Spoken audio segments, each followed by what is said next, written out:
everybody! Welcome back sa aking YouTube channel. And guys, for today's video ay isi-share ko po sa inyo kung paano tayo mag-book sa Grab.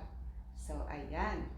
Pero bago yan mga guys, kung bago ka lang dito sa aking channel at kung hindi ka pa nakakapag-subscribe, please subscribe my YouTube channel and then paki-like na rin ang video ito. At syempre, wag natin kalimutan, paki-hit na rin ang notification bell para po lagi po tayong updated every time na gagawa po tayo ng panibagong video. So, ayan, ang laki nga naman ng tulong ng Grab na ito kapag tayo ay may pupuntahan.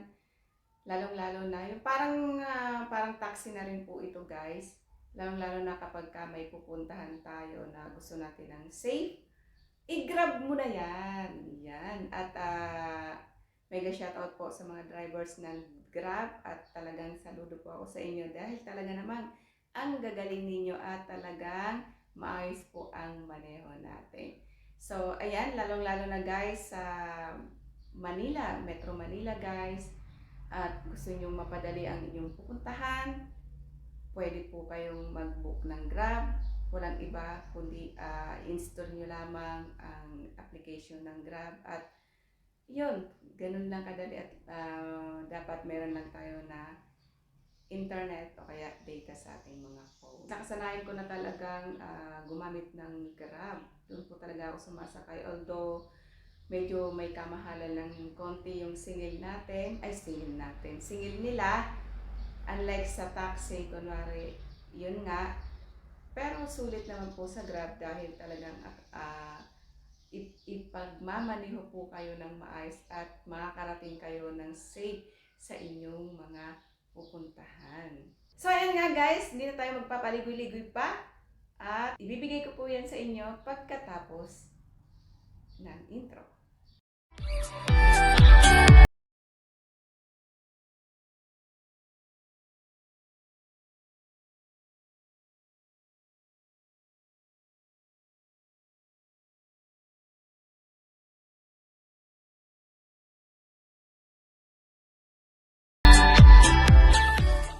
So ayun nga guys, tuturuan ko po kayo kung paano tayo magpabook ng Grab taxi para mas mabilis ang ating biyahe. So, unang-una natin gagawin ay mag-install po tayo ng Grab application at i-connect nyo po sa kahit anong social media na mayroon kayo tulad ng Facebook or email nyo mga guys. Then after that, pag na-connect nyo na po, punta po tayo sa car. Pindutin po natin yung car. Then where to, ilagay po natin dyan kung saan kayong address naroroon. Kung hindi ma-connect, pwede nyo ilagay dyan kung saan kayo naroroon, kung saan kayo pipick upin. Then ilalagay nyo rin dyan kung saan kayo pupunta. Kunwari nasa NAIA Terminal 3 po ang pupunta natin. Then confirm pick up po. Then tayo po ang mamimili kung ilang seater po ang gusto natin. Meron dyan na 4-seater at 6-seater. May 293 at 339. Then after that, book Grab seater, 4-seater, and then book with cash natin yan guys. Pindutin po natin yan. And then may nakalagay po dyan na anytime now. Yung iba kasi yung iba busy, kaya nakalagay dyan connecting you with driver. Yan nakalagay, driver make time to accept. Ayan, di pa kayo nakakonect yan guys, so uulitin ulit natin yan. Nakalagay dyan nearby driver are busy nga, so ulitin natin. Kunwari 4-seater tayo, 295. Then keep looking, pindutin po natin yan. Then ang nakalagay nga dyan, mayroon 639.